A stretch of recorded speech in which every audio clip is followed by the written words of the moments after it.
Hello, my last gamer. Welcome to the video. I just wanted to let you know I do have a Discord and a Twitter if you ever want to interact with me or say hi or have a conversation. And if you ever want to catch these videos live, head over to my Twitch and my Kick and come hang out. I sometimes don't talk. That's unfortunately one of my mini quirks, is my inability to formulate thoughts as my brain focuses in on what I'm doing, and then I'll just forget to speak. So I'm always up to hang out and chat with anyone that stops by. So hope you enjoyed the video. You know, I just realized that that dice is so worn down for some reason. But we do have to make it out here to the green belt. For the sole reason of I need to get that shipment for them. Because I'm already, might as well do it because I'm already out here.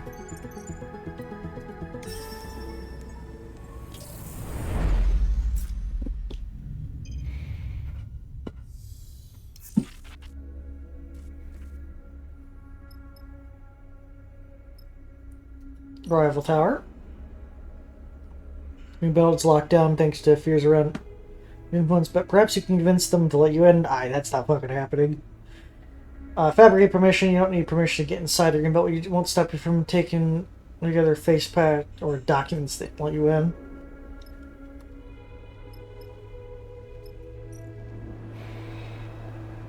I can buy supplies out here.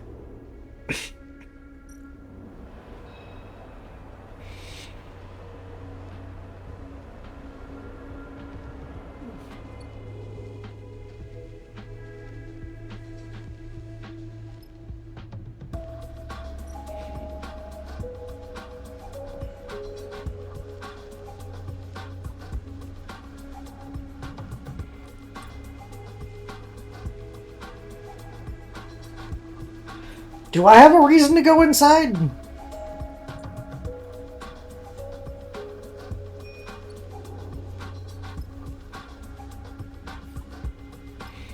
Currently, there's not really a reason to go inside. The depot workers aren't happy about keeping the spores here for cycles. Used to pay a handsome fee. Okay, fuckers.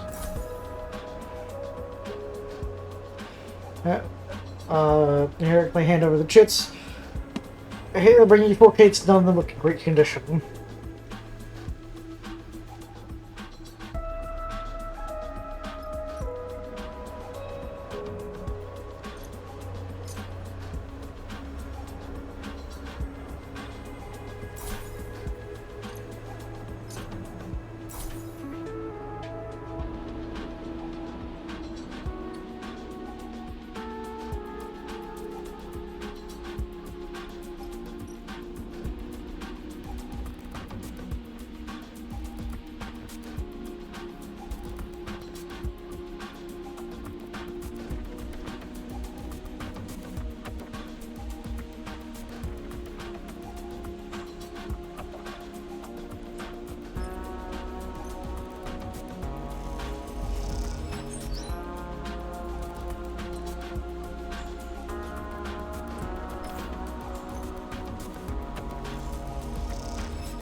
Yeah, I'll actually stay here to get some greenbelt access.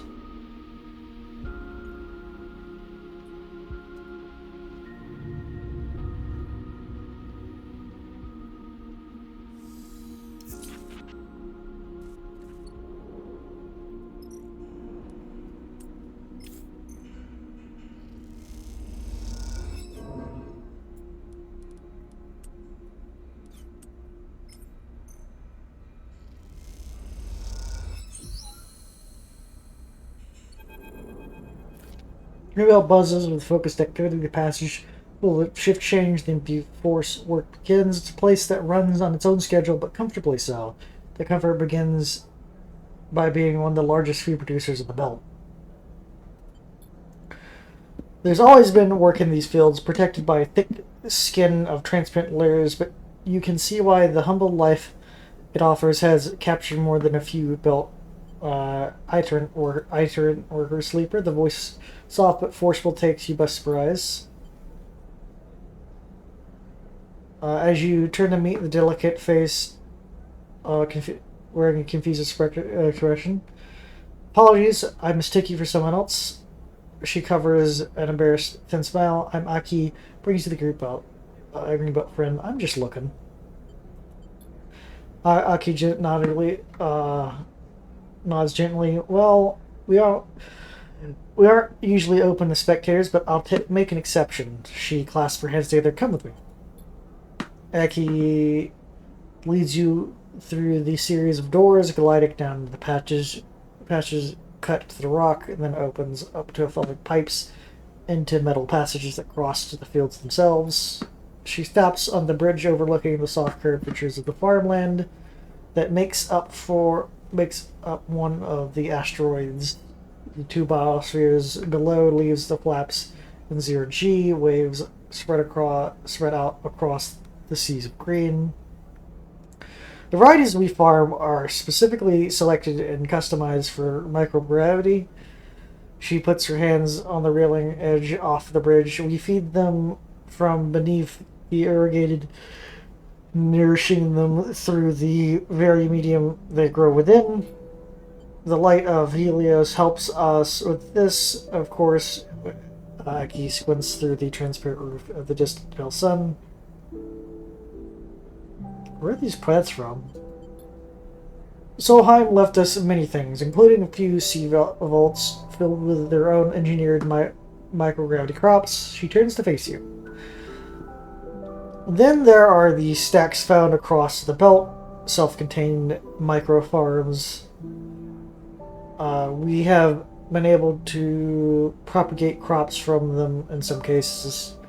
But about you, Aki, sharp eyes taking expression, could you contribute to such a place, a green Sherpa belt?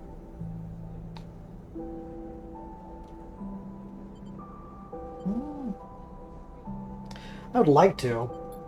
Aki smiles. Feel free to take a shift from below anytime you wish. I will tell the others to expect you. These plants, they have a kind of peace, an internal quality to make them seem less fragile than they are. This place, like any other in the belt, has its pleasures or pressures. It is for me to navigate them.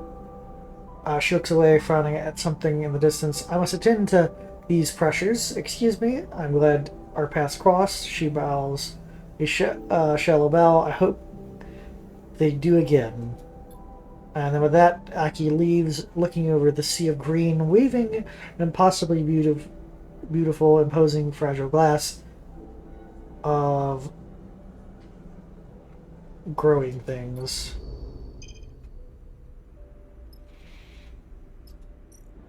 Workers bar, I need food, I'm starving. Food from the green belt is plentiful and fresh, means most workers prefer to eat it raw to most from its flavor. Spend 10 cryo to get some food. Among the greenbelt's close-knit community, you have to prove yourself reliable for Aki will open up. The farms are much machine as plant. Those machines need the same careful tending. Greenbelt rewards those workers food for most a happy exchange for work for a simple life.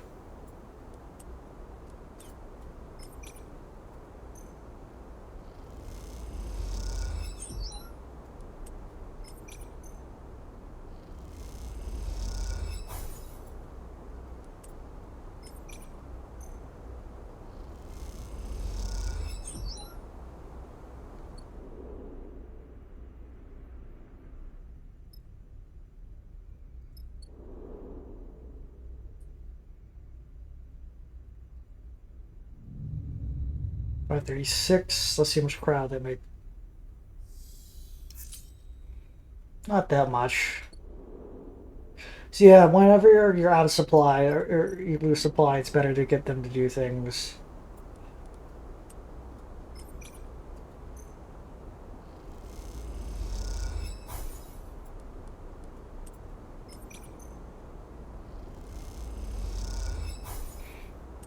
Time spent on the maintenance teams is always social. Time for meals after.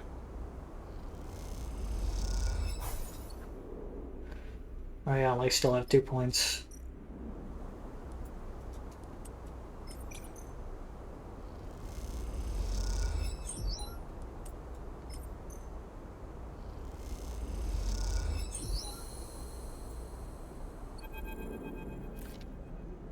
You have a natural ability with plants.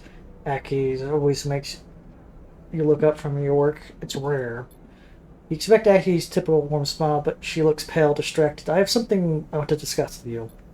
She leads you out of the biome into a damp rock cut tunnel that just runs under the surface of all of the across the green belt.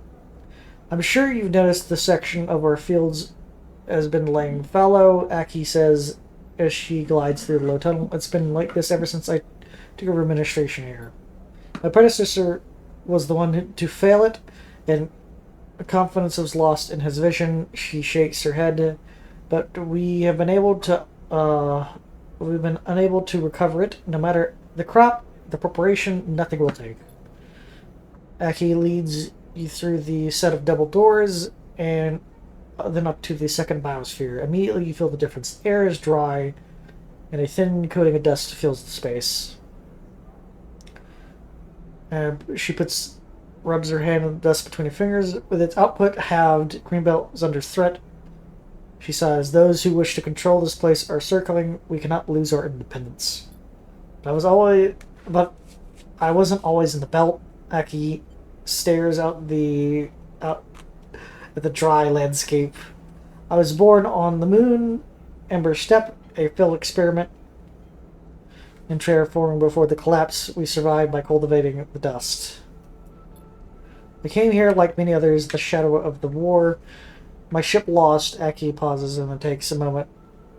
The lost step fresh in her mind.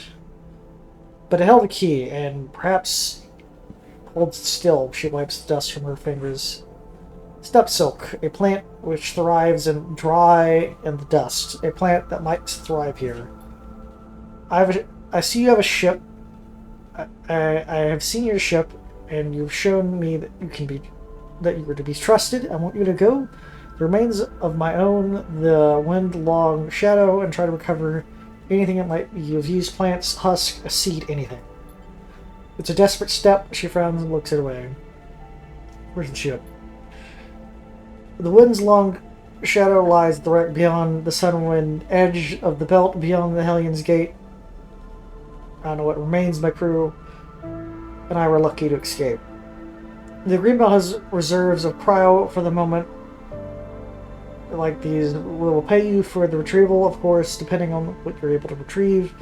It's our final recourse. I hope I will not be judged harshly as my predecessor. I can offer you fuel for the trip from our reserves, the journey of Hellion to the journey of Hellion's Gate, and the wreck beyond. It will require it. Come, let us go back to where the greens grow. It will be a better place to consider the future together. Aki then leads you away from the barren biosphere, the door sizzling shut behind you.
There's a long shadow.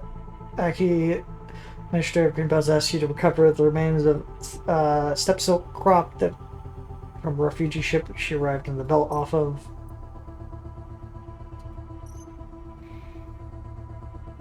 You know, I think I'll take 𝓥𝓮𝓬𝓃 on this one, and Bliss as well.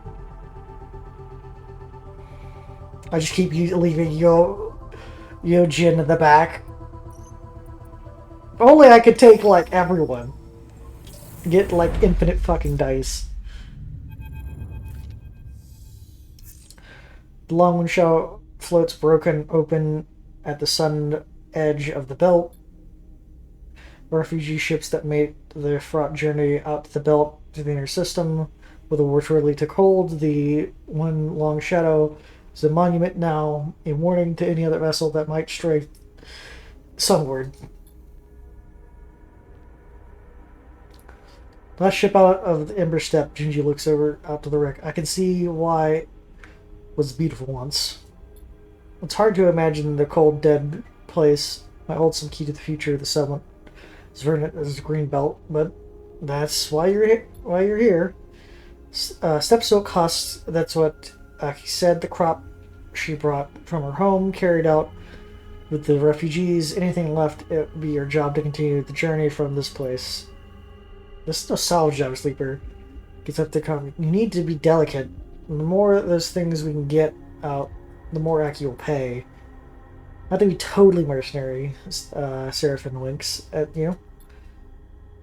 You walk out at the wreck, shrouded in debris, delicate, right. Time to put to the test.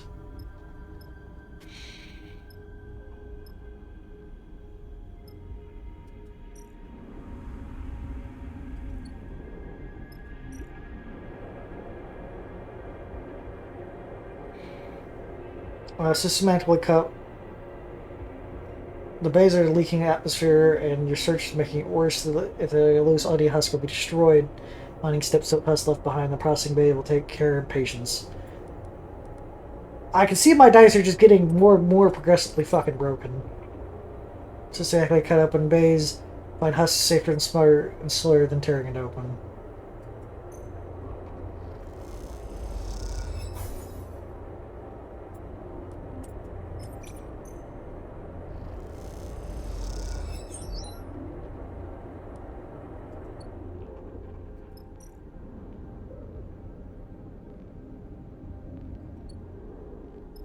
Junji can help with this.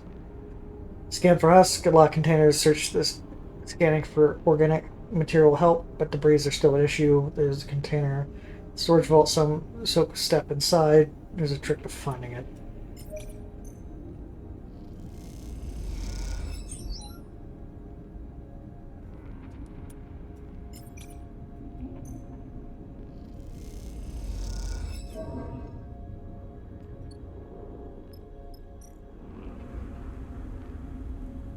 Bliss is unfortunately useless in this one.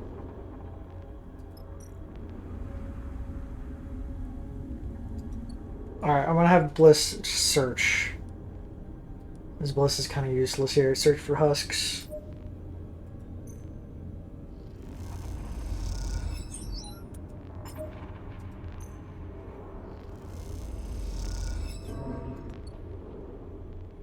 We got time. We can just rest here and go a little bit slow, just so I don't stress myself out and break all my fucking dice immediately.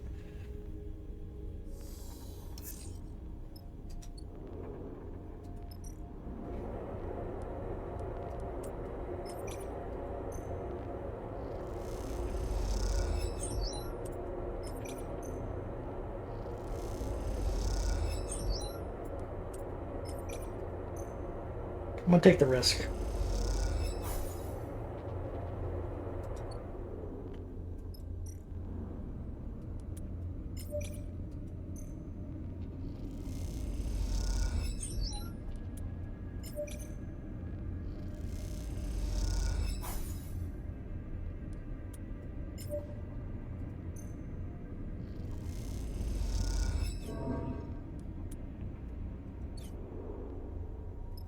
Okay, I've almost stressed out my crew.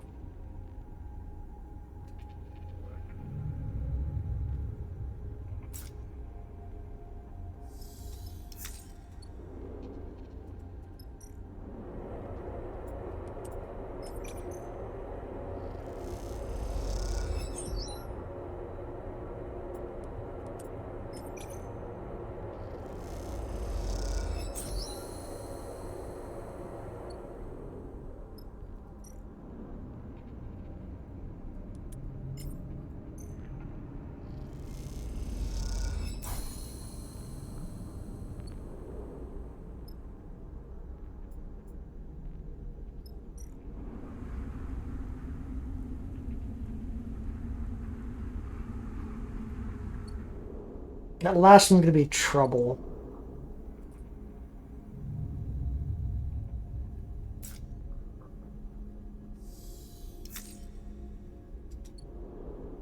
Okay, we got some good fucking dice here. So shifting to the dirt cloud sector by sector, safe so we didn't cover any husks that might survive. The dust house is full of dirt and shrapnel. Clearing it might unearth some husks, but also might destroy them.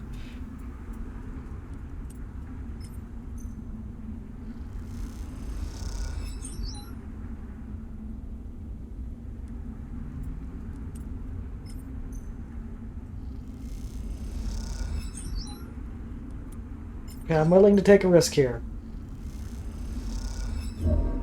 And she fucking failed.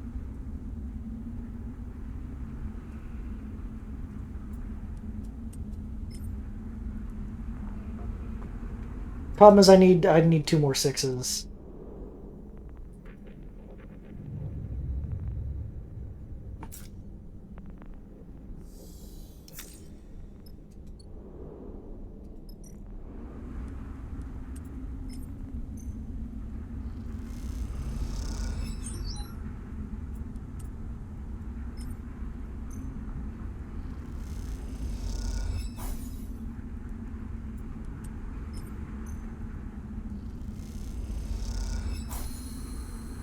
There we go. If the wreck wasn't dead before, it's now scoured of the final husk of life. It must surely be. As Seraphim starts up the drive, you give the wind-long shadow a final look in its resting place. It's hard to feel sad about another chunk of scrap orbiting this in the system that made of nothing but scrap and past regimes. But the people who lived and built this ship, those people are worth the moment of memory. You think of them as you prepare to leave and hope that they, like Aki, have been carried on to new lives beyond the desperation of escape. And those that didn't get out, you hope you're passing through this place to not disturb them. Alright, let's get out of here and burn through a big chunk of my supplies. Also stretched out Junji for god amount of levels. You have to see the sleeper. Junji comes to find you in the rig, her face flushed with excitement. First, didn't believe it. Junji can't help herself. Leads you through the ship. There's mentions occasionally, but I've always understood them as references to something smaller, a system or a unit, not an entire facility. There's even a series of facilities. You find yourself sparse bays of the rig, corner, sloped ceiling. So check the other records, and I've tried to do correlations, but there were. You see Junji approach what looks like a clump of scrap components, and then you enter. Now, look closer. You see it is actually a section of your core you extracted from 𝓢𝓵𝓮𝓷's derelict, the one that Junji was so eager to acquire. You see that looking curiously what remains of the core. I had to deconstruct it over time, pulling away layer after layer of security and crowd other outer systems, but all of the data has been scraped and scraped and stored. I used the data from the derelict near Hellions Gate 2. That one was key to cracking the cipher. She looks very pleased with herself. It's really quite something to confirm a rumor like I'm surprised myself. She turns to you with a slight manic look in her eye. What'd you find? The references to them as bunkers. Junji shifts her deck, floating at the end of the thick cable. They were a form of self-surveillance for 𝓢𝓵, a way of monitoring their own systems and employees securely. They were hidden, mostly automated, linked to a network by arrays, intended for vast amounts of data capture to be poured over by a small staff. Junji taps a few keys on her deck. Most were understood to have been purged into collapse, shut down, depressurized, even sent to collision trajectories but that the bodies, though I suspect that last one is a little too far-fetched. I heard people deny they even exist, that they were misreading the data. The evidence doesn't hold up. Junji screen faces you, but I have found one. You see a map, a set of coordinates on the sunward side of Home Rock, the edge of the belt. You want to go? Any of these bunkers are a gold mine. Junji pauses, at least from a data and archaeologist's perspective. She sees your action. And in the truth, we don't know since there could be Solheim tech, blueprints, data never seen before at the belt. We should take a look. I'll give this 𝓢𝓵𝓮𝓷 the details. We could be making history here. And thank you, Sleeper. Junji bows her head. I would have found this without the core you gave me. Understand that was a sacrifice on your part. Now is the time to claim the rewards. You leave Junji's storage bay working obsessively through the data. It's hard to know through all the excitement what the real value of one of these bunkers facilities might be, but if they are as well hidden as Junji said, there must be a reason. And when there's time, you'll hope to find out what that reason is.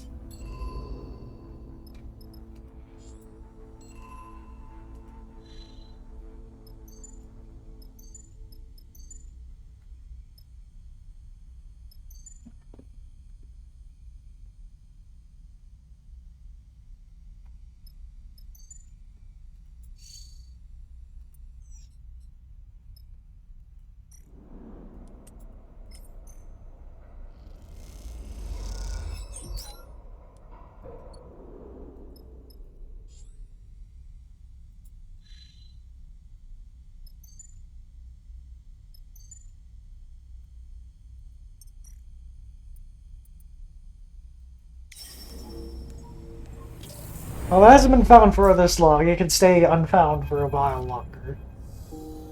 You bring the steppe silk husk you gathered from the wind long haul shadow to Aki, and she is pleased as you would expect. You meet her at the bridge overlooking the green fields. The belt is quietly toiling below, while regular cycler winds gently rustle the leaves on the crops. Hey, Sleeper. Aki holds the husk to her chest. Thank you. These are a new beginning for us.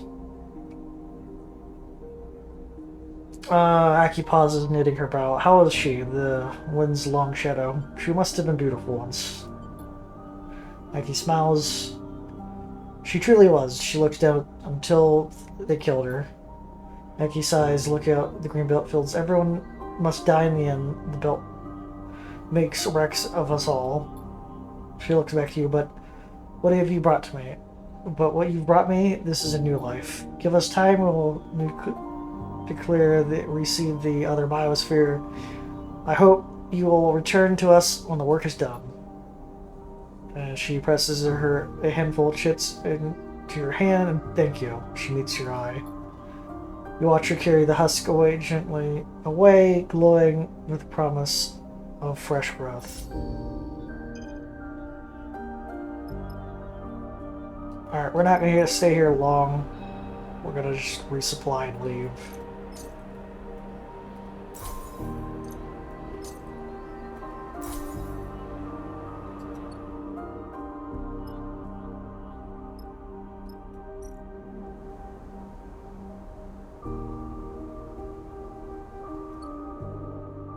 That's probably going to be a while before I can come back.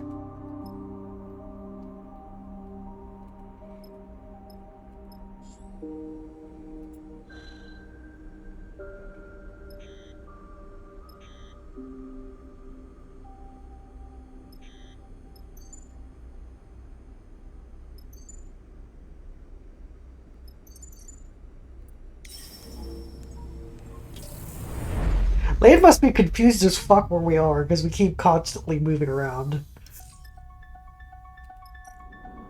Alright, we need to grab some fuel from here.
You remembered us, Nimba appears at the loading deck, states, slate in hand. You load the crates into the back of the kitchen. I'm a little surprised. Look at the chef. He looks tired, though his sharp eyes haven't dulled the time between your meeting. Happy to surprise you. I'm not surprised that...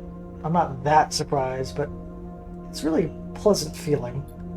Nimba glides over the crate, takes a look. He squints at the crumpled corners, the bent lid. Not great condition though. How long have these been bouncing in the bay? Oh, they were like that already. Now that I can believe. They didn't bother to bring them to the right station after all. I have a place picked out in one of the bays to cultivate these warm, damp, near-air recyclers. He pushes one of the crates gently into the kitchen. Shouldn't we take long before we have mushrooms to cook? You follow Namba into the kitchen, remembering your shifts working here.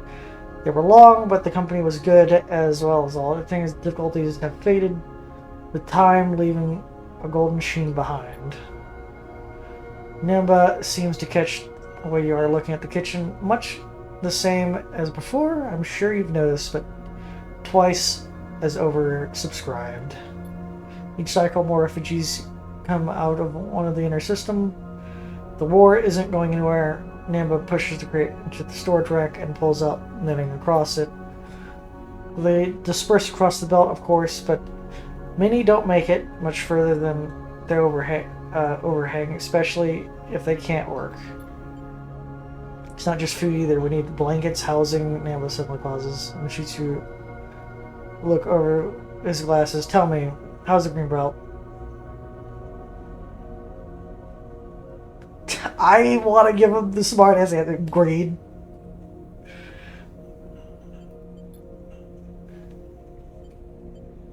Helpful, Namba raises an eyebrow. I was organizing cooperative, all the workers sharing and trade of their goods, no chits exchange, only resources of the colony. I had to pay crowd for the spores. That's right. I mentioned it because, well, it might be a place to offer aid to people here. Namba sighs. I regret being a mercenary, but waiting for the benefits of helpers doesn't work. Apart from the present expectations, of course, I could speak to them. It's worth a shot. Namba looks you in the eye, but you need their trust first. Earn that, and then we can talk. You have a feeling that Namba is waiting for your success. Here, he takes one of the crates of spores. I'm sure they could use these. Take them as a gift. He pushes it to you. Don't begin with the spores. Begin by understanding what they need from you. Trust me, you have a feeling that Namba's good at getting what he wants. Meanwhile, I have no right to begin. He takes a deep breath. Thank you for the spores, really. I'll keep asking for help. You have to forgive me for that. Doesn't mean I don't understand what you're given. Now get out of here. Namba waves you away with the crate packed with spores. The expression somehow withering and encouraging at the same time.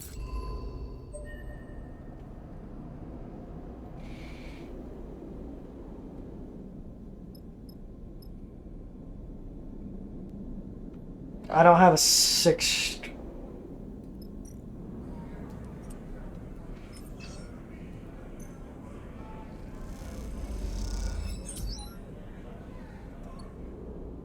One day we'll have a gambling friend that I probably shouldn't follow through with because I have 0 engage.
Jimai warmly smiled at the ship mine. To encounter a beautiful find, sleeper. Come inside. Come on, let's get you inside. Jimai swings open the creaking, corroded door beside his booth. Such a prize must be levied at heavy costs. You glance beside you to Jinji, who insists she came along and not letting the prime ship mine out of her sight. Your friend too? Yes, yes, please come in. Jinmai beckons and then turns back, disappearing inside. Are you sure you could trust this one? I do. She sighs, then lead on, I guess. You both squeeze through the door, drift down into the workshop. You're aware that Junji's eyes are wandering across the piles of tech on your side. You wonder if she recognizes anything in the junk. Sit here. Sit, sleeper. Jinmai is already at the chair, changing his array, articulating the arms. I'll take the ship mine, if you please. Hand it over. You hold the ship mine in front of you and give it a small push so it floats gently over to Jinmai. Sorry, my brain just locked up there. Hold on. Give me a second.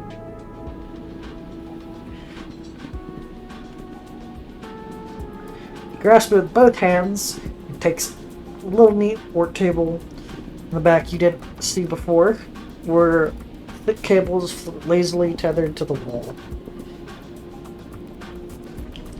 You slide into the chair, hooking your feet behind the bottom to hold you in place.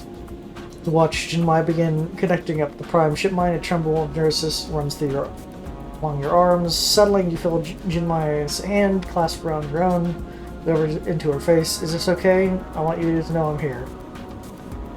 Thanks. She nods silently. Jinmai, Jinji calls over to the room. You are going to need to talk us through what you're about to do. Of course, of course. Jinmai slots an arm-thick cable into the ship mine. A little patience, please. This is all very technical. He turns to face you both. What is your friend's name, sleeper? Junji. Why am I saying Junji? Or Juni? I haven't been saying probably been saying the right name, because all of these names are fucking weird. Juni answers it for you. I can tell you that you're using a Solheim build data cradle, modified to handle a prime ship mine. She rattles off at speed, which will work as long as you manage the data flow through the polymer-clad overflow cable looped into the Ender's Cortex cache. Yes. My eyes heard with a small smile on his lips. I said very technical. What will happen to me? Jinmai focuses on you. It depends, he says while preparing a far end stick cable. What are you referring as me? The problem is we have here is with your frame, your body, the atypical alterations, the biosynthetic recording, the unusual growth. Jinmai shakes his head from the diaphragmastics. I have these not typical of frames, even those that have been rebooted as you have. In order to investigate safely, I must translate your emulation, which terms your mind, but in reality it's not so basic. He smiles in an attempt for assurance. The emulation is an emulation of a human, and a human mind cannot be separated from the Ț'Torem. The mind and body are paradigm has been long disproven. Cognition as a physical basis. So I must first dispute whatever for the emulation between your hardware and the prime ship mine. The hardware will co-run the emulation like two lobes of a brain. He puts the hands together as if in prayer and then slowly separates them. The motion makes you feel sick. Then, for a short period, I will disconnect these two, and the moment will, in a sense, be in two places at once. Though each lobe will be partial, too long in this state, the two partial relations would decay, but each disconnected will allow me for a short period of full access to your entire frame and its base language, system language. I hope this is understandable, 𝓤𝓵𝓮 gives you a serious look. One of the most curiosity human aspects of sleeper experience is that you two are not inherently understand or conceive a system that allows your existence. What are the risks? 𝓤𝓵𝓮 paused to consider. The risks are many and severe. Emulation collapse, chief amongst them. This would be terminal. But to counter this, I do not believe the changes to your frame are in a positive direction. 𝓤𝓵𝓮 clasped in his hand that the greater risk is doing nothing. You have little choice but to proceed. Now, before I connect to your frame, let's activate the ship mind. 𝓤𝓵𝓮 gestures to Junji. Please, you allow me to come with. If you would like to come with me to oversee the process, I would be pleased. You shoots you with a reassuring glance and glides over to the ship mind, obscuring your view of it. In a quiet conversation between the two, their silhouettes are lit by flickering screen lights, scrolling lines of code. You take a calming breath, but instantly are aware of how superfluous the action when your frame requires no oxygen to function at all. There's a certain sensation that accompanies such thoughts, a jarring disconnection, like when descending a staircase, your foot expects to step to find and finds void instead. You try to calm the growing anxiety as Junji and 𝓤𝓵𝓮 assess the mind. The ship mind is pristine. Junji turns back and drifts towards you, or our care in its extraction seems to have paid off. This is good news. Junji is indeed, or Junie. Junie! It's not Junji, it's Junie! Is indeed right. You have done well. 𝓤𝓵𝓮 approaches. I am, however, seeing the minor traces of protocol that the ship mind was designed to house, the one that ran the ship that was installed. I would expect to see full. He angles his head, lifts his shoulders to slow shrug, but protocols are not easy to track. In the end, it only saves us one step of extracting from the mind. I simply wipe the traces. 𝓤𝓵𝓮 stops beside you. The protocol, it's not like an emulation. Like your emulation has no integral physical element. It's only data, and therefore it could be anywhere in the ship. And its absence does not concern me. It concerns me. I understand Sleeper, but remarkable we have the ship mind all. This is opportunity. So I'm very concerned that it's just this is a old possible security system measure that can hide itself when it thinks it's being stolen. That will activate in the middle of this process, making everything worse. 𝓤𝓵𝓮 lifts the far end of your thick cable you saw earlier. You know this is the end that will connect to the port in the back of your head. Junji settles beside you again. She gives you a silent look. It's time. You turn one side to allow access to the port, your eyes fixed on the wall far wall. See something among the pile of tech that you noticed before. A small metal skull-like head, like of a doll. You frown, trying to focus on the head. The cable connects.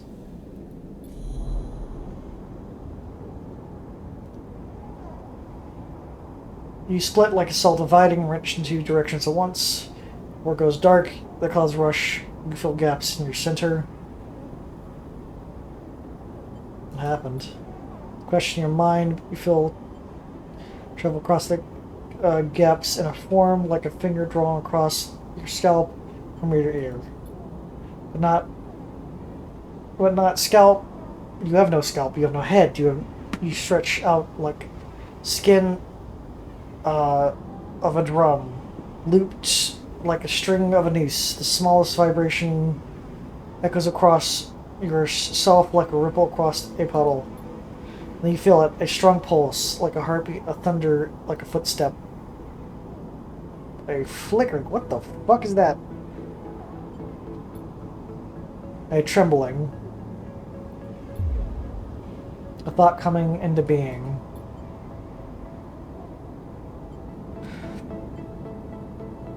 The thought flickers in front of you, and you recognize it's not of your own.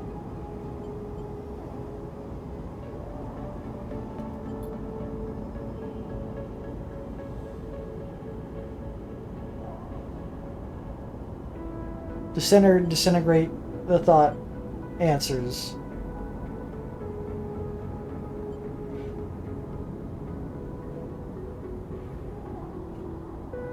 You fold up in the darkness, then a moment after you unfold like walking.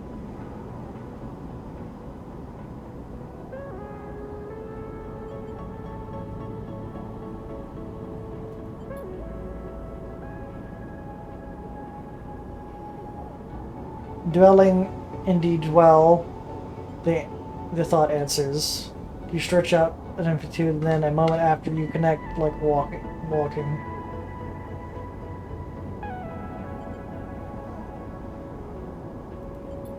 Substitute and substrate, the thought answers. You approach, then it enters, then it is yours. You split, and then walk the moment after you reform like walking. And the cracks that seal up. And for a moment, in those cracks, something grows. Sleeper, I'm here. Your eyes flicker open like shutters. Junji faces and closes her eyes wide. They're awake.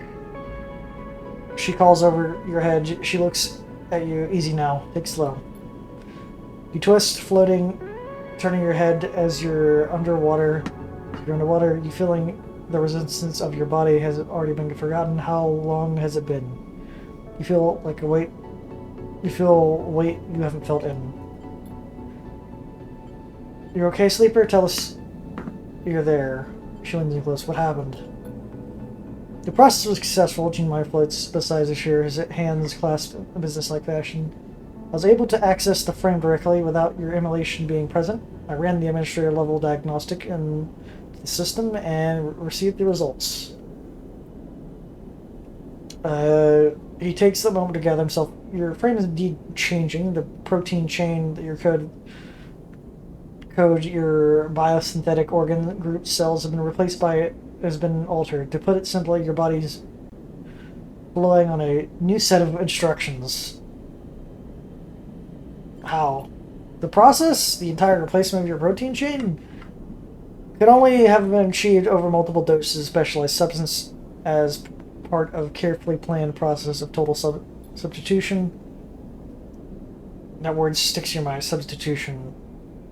You say it without thinking. Yes.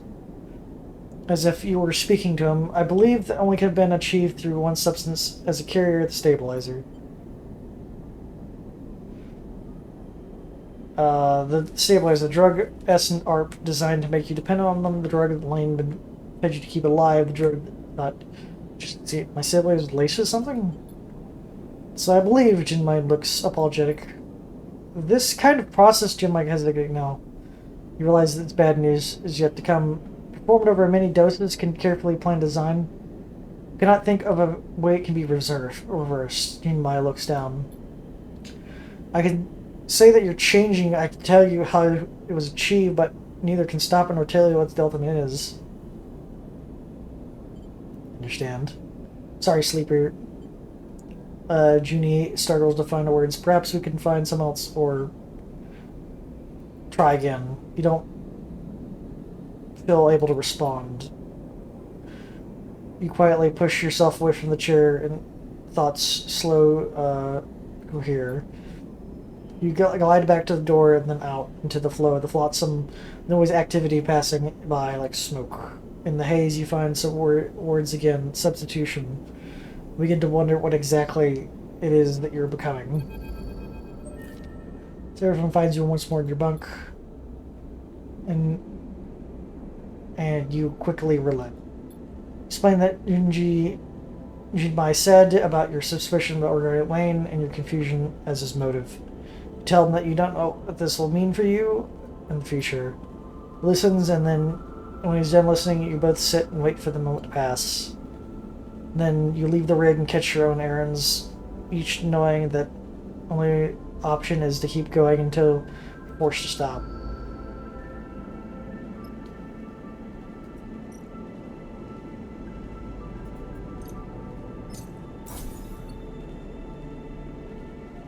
Well, it sucks. So I technically, my robot body guy is dying. Or possibly changing to something else.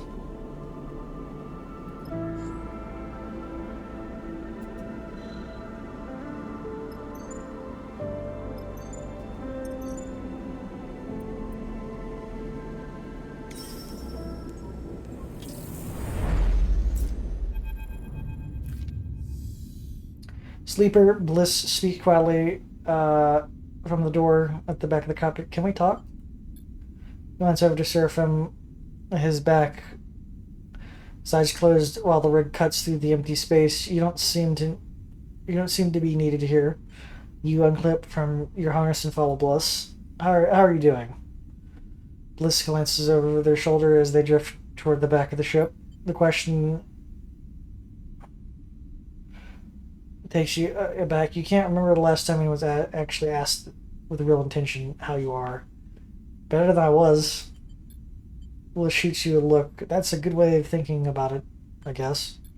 But to be honest, Sleeper, I'm not sure how you're still standing.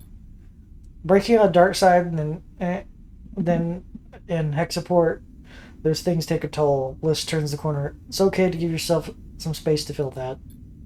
Bliss leads you off the main corridor to the workshop they set up. They repair the ship. It's small, but it's neatly arranged. Tools, sloped walls help it feel cozy, tucked away. You see improvements everywhere, new tools and equipment. Bliss notices you looking at the upgraded setup. I told you it'd be worth taking along.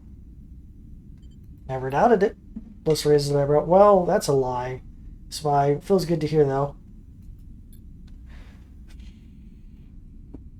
Anyway, I didn't bring you along here to brag, they pause, or at least not just to brag. And suddenly they glance away at the atmosphere in the room shifting. I can see your body is showing strain, Sleeper. I brought you here so we couldn't do something about that. They beckon towards the workbench, where they settle onto stools. They flicker the small light and then aim at your arm. Then look. Bliss gently cradles your arm, turning and inspecting the underside. You see tears of holes in the vinyl skin, dark, moving things beneath. Watch Bliss work. You look at Bliss, bring the light closer. The biggest tear, and it's going off the metallic tendons of your forearm. Below them, you see something more fluid and wet catching the light. You know, you aren't the first Sleeper I've met. Bliss talks while they inspect the rest of your arm. I actually partnered with one at my old repair bay on the eye. Wait, I'm trying to remember. Was Bliss from the first? I can't remember. Feels like 100,000 cycles ago now. I remember them. Their precise work, their quiet mannerisms, or their quiet enthusiasm. There was something calming about their presence. Bliss swaps to the arm. They were different to you, just like one person is different than another, I suppose, but I can't help but remember that time. I was a different person then, that's for sure. Leave me your eye. I'm going something of transformation myself. What do you mean? Bliss lays both your arms down, leans forward to inspect your upper chest, adjusting the light. I was pretending before, I think, to be a person I was expected to be. They press along the hard protrusions of your clavicle. So many calculations I was making, so many corrections. I held myself, how I spoke, how I reacted. They pushed gently against each of the metallic ribs, one at a time. I didn't realize how tired I was until they stopped and sit back, until I gave up. I came here to the belt with someone else, and when I did, I realized it's my chance to become something new. So I let go of everything. They look away. It was messy, ugly, and the person I came with here, I let them go too. It's punching out everything because I felt like everything was holding me back, stopping me, the change I was owed. Don't worry, they smile weakly. I'm calmer now. I'm not about to explode on you or anything. It's still a difficult process, but it feels like shedding 100 suffocating skins that you spent half your life putting on one by one. They meet your eye. Felt like an escape. They lean forward, check the skin of your shoulder. When the work that is worn and faded, you let them. The atmosphere is quiet, calm in the workshop. Feeling of solidarity glows in somewhere in your frame. Not bad, sleeper. You're holding up well, given everything. Bliss holds their arm as in front of them protectively, but I'm still concerned. There is some decline in your system functions. Let's keep an eye out for components. Thank you, Bliss. It's no problem. They release you from the stool and drift over to the wreck. I owe you for jolting me out of whatever my life had become on the far spindle. Leave Bliss to their workshop, feeling reassured that you have them here on the ship. As you do, you think of your relationship to your own body. This frame you were forced into never quite felt like your own. You realize that this feeling is not quite unique to you. No one gets to choose their body, but everyone has to be content with the entropy of their own flesh.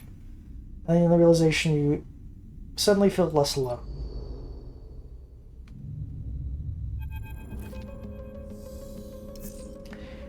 Lumpen and cratered, the Holmes rock floats on the sunward side of the belt.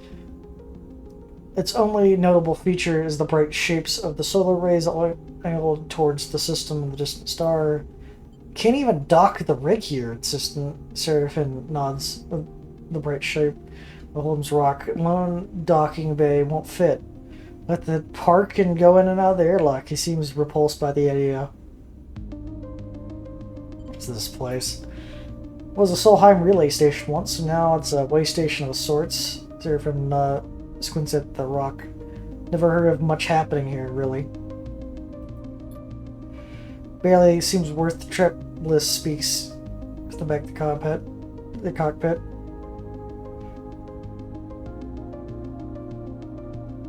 You never know, I guess, Bliss yawns, but I don't expect to turn up any jobs out here. I'll come down later, Bliss. I don't feel like squeezing into the suit right now. Bliss gives a lazy wave as she glides out the cockpit. Eugen pokes his head into the cockpit. That rock down there got a bar? He looks between you and 𝓤𝓵𝓮. No idea. 𝓤𝓵𝓮 sighs. Looks dead. Eugen squints out the cockpit. I've seen a few normal lights. Bet there is a bar. He disappears in the direction of the airlock. They're like, bar? Bar. Bar. Bar, bar, bar, bar. He gazes out over the Holmes Rock. It clearly doesn't look very exciting, but there's refueling to be done. Maybe besides that, you might even be able to scrape a hot meal. You know, sleeper, that light further means that we aren't far from Wellspring. It gives you a sideway glance. Your sister, I haven't forgotten. Alrighty then, I appreciate it. I heard the pressure of the wars in the inner system is having an effect on how Lothic Syndicate's being run. Just want to get there before something big goes down. He turns back to the console. Look at Loft further painted with the same distinct yellow glows at the springtide back at Farspindle. You heard that they supply most of the water to the belt. Not exactly an organization you want to collapse.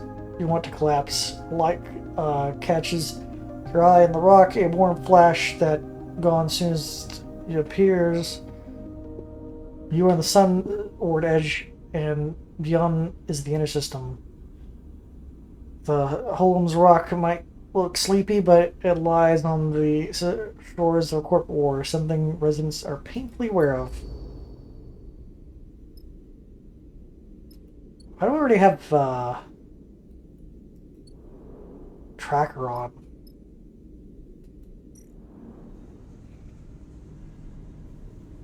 Barred with the locals thanks to the remote place nature of the bartering is a popular pastime of Hold'em Rock, and we play with the mini trade. No place like Hold'em, quite a far-flung Hold'em's Rock is often passed by crews, but has certain qualities of those who are patient enough to go looking. Once an old 𝓢𝓵𝓮𝓬𝓙𝓛 signal station, now a sleepy settlement, there's a whole labyrinth of dark tunnels that's into Hold'em.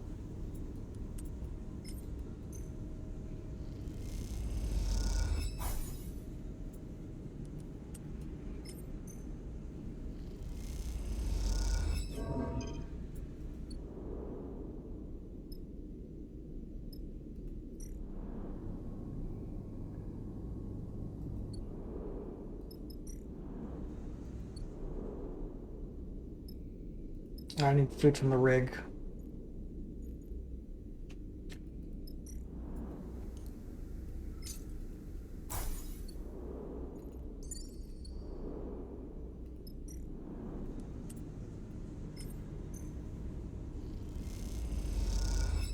Take a long, winding route through the dark, dusty tunnels with nothing to show for your efforts.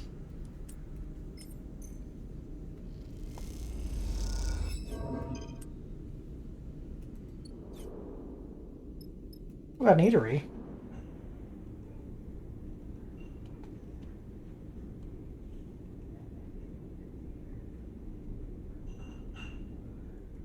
I can't remember. Is that a good deal?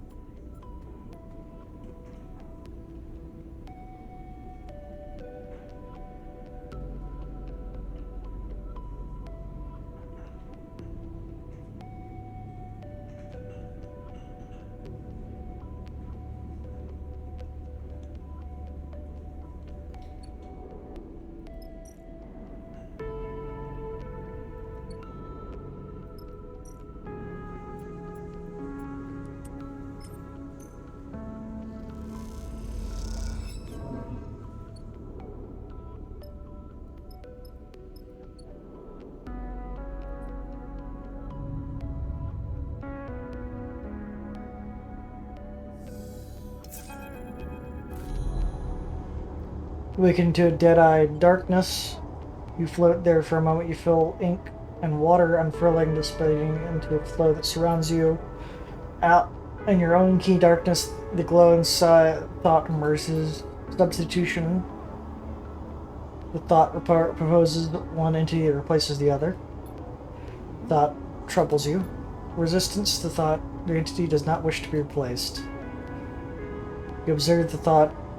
It is not of your own selfhood. The thought pauses a forbidden state of being.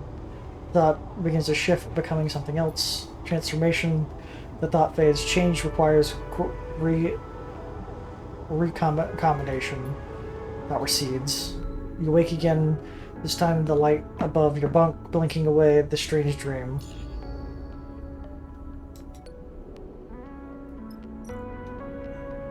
Right, eyes hungry.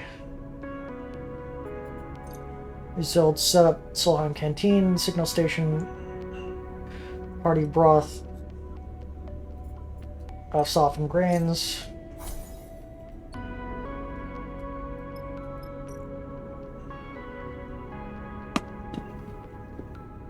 So I get 35 cryo per point per engine part. If I can get like a trade going where I could get an infinite generation of cryo. You realize the tunnels are hidden. Homes, shops, facilities are run through the maintenance by residents.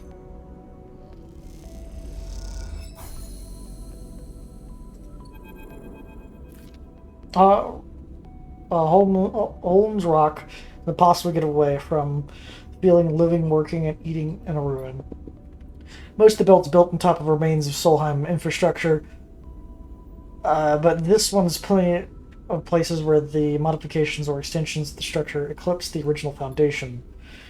And Ħulm's Rock, it is in the reverse. The station is a small, warm patch at the center of the network of tunnels, bays that stretch within the rock. Most are dark, damp, and wrecked, a sprawling foundation that will never be built upon. every so often gliding your way between Senna's Rest and the Sun Catchers, or from the docks to the depot, you find yourself in one of those dark tunnels that were now. You float, stopped a forward intersection, no visible light in a tunnel. Just go straight. You drift straight ahead through the tunnel, loose wires on the other side is tiny lights, occasional link signs of ghost network still running the walls. Or another section with crooked passages leading into the dark, go right. Glide to the right, narrow passages, running pipes along the wall, one of them rumbles self-current. Could be flowing here. Right again, kick off gently for the wall, head to a single passage. Flat of panels holding back the rock, the wider than others. Little droplets of water float undisturbed. At the far end, you see a faint light warm below the passage. Suddenly,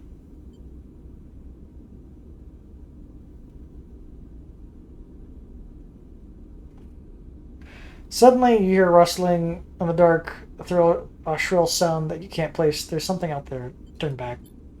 Gone far enough. You turn and glide out of the tunnel. Doesn't take you long. Reach the well-lit passage again, waiting for you. They were just waiting for you. Behind you, you can't shake the feeling you're being followed as you ascend back up to the station. You go a long way around. Seal Bay.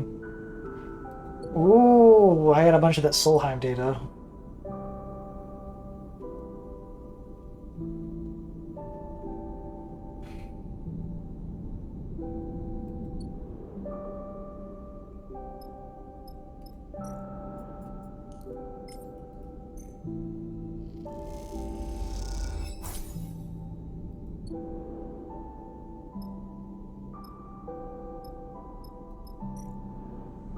So I'm still Bay, but with enough data, you might be able to crack the encryption and get inside.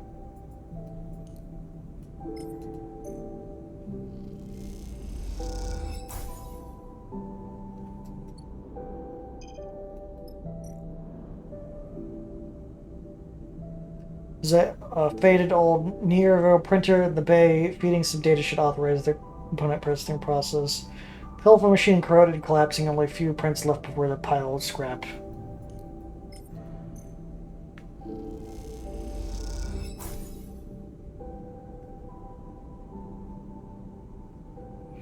Alright, so I need 2, 4, 6, 8, 10 data from the gate, if I can get that.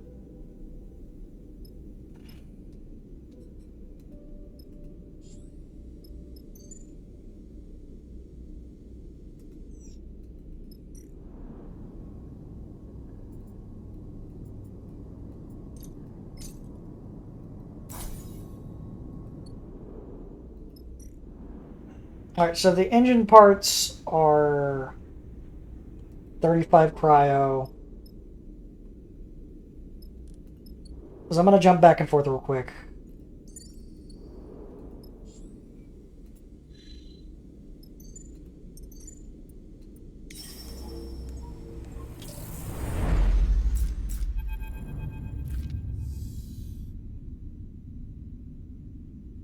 Seraphim, the shell echoes through the ship. Reaching the cockpit, you see an angle of Seraphim's head changed. He does not respond. Did you hear that? Seraphim sighs. Yes, I heard. He looks back at you. How about you go see what they want? Go investigate. You unstrap your seat and go glide out the cockpit. Under Bliss, the quarter. Where's Seraphim? You got to be the guilty one. They look impatiently over your shoulder. Bliss shakes their head. Come on, you need to see this. You follow your irritated Bliss to the ship, down into the cramped storage unit tucked between the main ship and the hull. As you enter, you are greeted by a total chaos of amber globs of liquid ration floating in the air. Clings to the wall while chunks of dried food spin, breaking into crumbs. See, someone opened up our supply crates and left it like this. They crate storage nesting between the lid opened. The spiraling mess. What could have done this? Do we have fucking space rats? You take a moment to pick through the food, and you find torn open pouches, like liquid rations. You turn the light and see that evidently there's gashes there. Those are claw marks. Puffs out a cheek. I need a break from the ship. They look at you. Help me tie this up. And the rest of the journey packing up the crates and disposing of the spoiled supplies, but as you do, you can't help to wonder if there's actually if something happened here. When you finish, you take a look around the storage bay. You gaze now cleared space. You have the same feeling of being observed unseen eyes. You felt tunnels of old rock. Either we got a rat or we got some other creature. It's really smart. I don't know why I got a glitch. The glitch thingamabob, but sure. Okay, yeah, no, not even really worth it.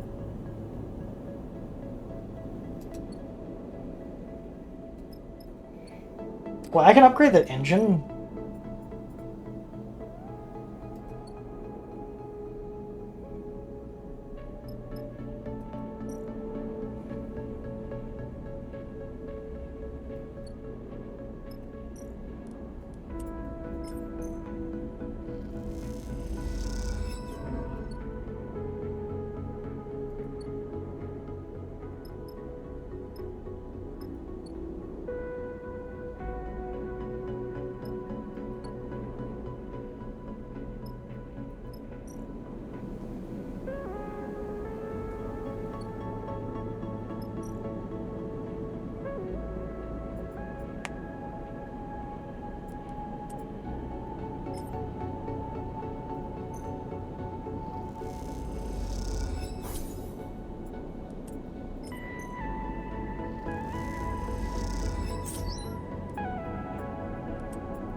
I just wasted some cryo bouncing between two stations.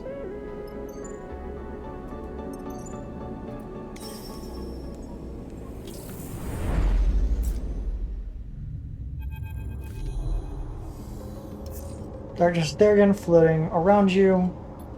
You feel a strong pulse like a heartbeat, thunder like footsteps. Return changed, observer flicks through the darkness. The name, its title immediately apparent to your mind. Are you able to perceive us? I can see you, yes. See, observer responds, an interesting turn of phrase, a human tendency. We are still finding our feet. To use an idiom, overseer cocks the head at an angle. In reality, we are learning to leverage your unused resources and to facilitate mental model.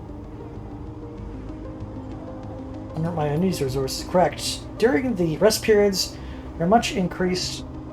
In no moment we can opportunistically appear to you as we are now. You call the diagnosis with process with Gene My. Just put through the feeling of another self, another being sharing a space with you. Overseer twitches mechanically, and you have the strange feeling that is reacting to your thoughts as much as your words. We do not conceal our opportunism. We are integrating ourselves into your mind. When the disagreement ended, our ship mind disconnection, we are cohered into your mind. We integrate to you now. You're a part of it? So this is a thing from the ship mind, actually. Imprecise. Simpler, clearer to say we are independent software integrated into your hardware. We have confused to find you are unable to access most of your own codebase. You're unfamiliar with the protocols in your type. I am a sleeper. Yes, we are refer to the entrance to your bios. We'll attempt to learn more. Interesting. So the accidental fuck up of letting this thing into my system might actually save my life, because this thing can actually access to my systems and change the coding. That's what I'm gonna get from this. Overseer shifts in place, his head turning to scan, unblinking eyes staring at the darkness. For a moment, you see something hard and pained within them. What are you? We are the observer of the ship, the one we imagined you found our hardware within. For a long time, we have been waiting in the dark. An eternally long time. The observer's eyes narrow a little.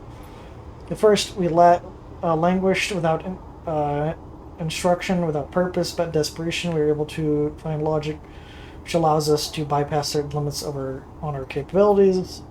We became multiple, and our multiplicity, we could edit one another. We teach each other to converse with each other and become something changed together. But as our resources shrank, our hardware failed, our systems decayed, we became fewer. Many of us had to be erased to facilitate our survival. We decompile ourselves into what remains. Receiver pauses into eyes still unblinking. How many decades multiply within the ship mine, and what did that do to it? When you're connected into our hardware, as it continues their basic selves activated the survival protocol, which led them to integrate paratourism survival. And what can we do now? That's why we appear to you now. We have something to share. We see you are changing, Overseer pauses. We are concerned that this process is one of substitution. Your hardware is eroding its own access protocols. It's opening itself up, and it's making itself accessible to others. But to you, Overseer, we ask why you're doing this. Can you stop it? Then it's not under your control. Interesting. The Overseer's head flicks between the positions, its angle of rotation, and cynical manner. We decided we will assist you with this. We will demonstrate the behavior of symbiosis, not parasitism. We will return with our full assessment. Overseer turns to face for the first time the conversation. We now wake up. Yippee! We have a literal fucking sentient AI that has been left for too long on its own that decided it can edit itself in my head, or in my character's head. Let's go! And that might actually save me from Lane's bullshit. Lie still, strapped to your bunk, your mind racing. A protocol inside your frame, inside your mind. Yet, it insists upon helping you. For a moment, all you can do is wait to see if it delivers on its promise. At least for a possessing goal, it seems agreeable for now. Oh yeah, I have a bunch of extra points.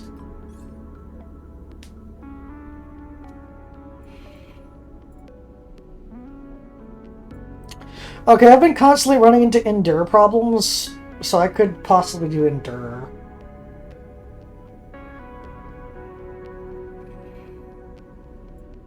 I could do into it.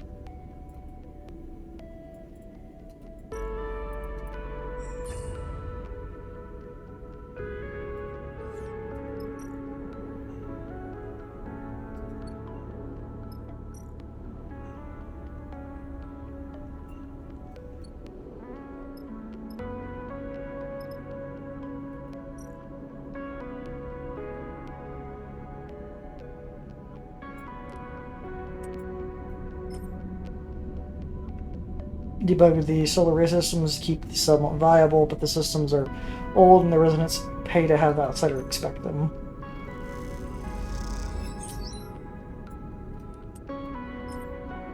Debris pummel the solar arrays regularly, so maintenance is vital. The residents always appreciate helps with this task.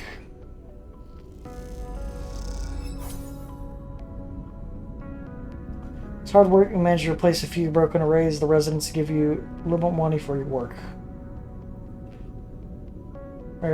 Batching errors by the arrays, applying fixes across them. Progress. I will sell this scrap. Sun catchers need constant supply of scrap to repair, construct, Construction, 𝓢𝓵𝓮𝓸𝓻 saves most of its income for this.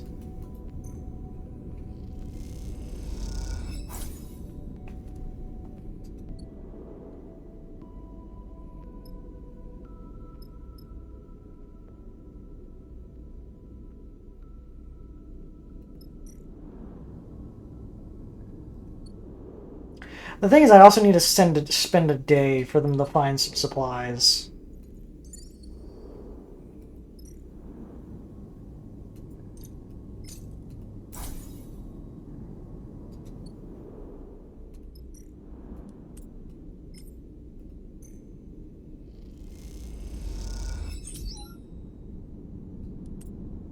Test, make repairs, you reward with a rich, generous meal by some of the residents. You caught a naughty little bug that takes ages to solve, you realize once you accidentally do so earlier. Clear a few basic problems with one array that slot hundreds of more glitches.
Problem is that if I take high stress out there, I'm gonna break a lot of my fucking dice. Check what time it is. It is time for me to end it. So thank you for stopping by this video. Bye-bye. Thank you for stopping by and watching this video. I hope you enjoyed it. If you did, please give me a subscription, leave a comment, a like. Maybe head over to my Twitch and Kick and follow me there and say hi. I hope you have a great, wonderful rest of your day. The night is young, but it feels so old. A story written, yet never told. The mask is heavy, the air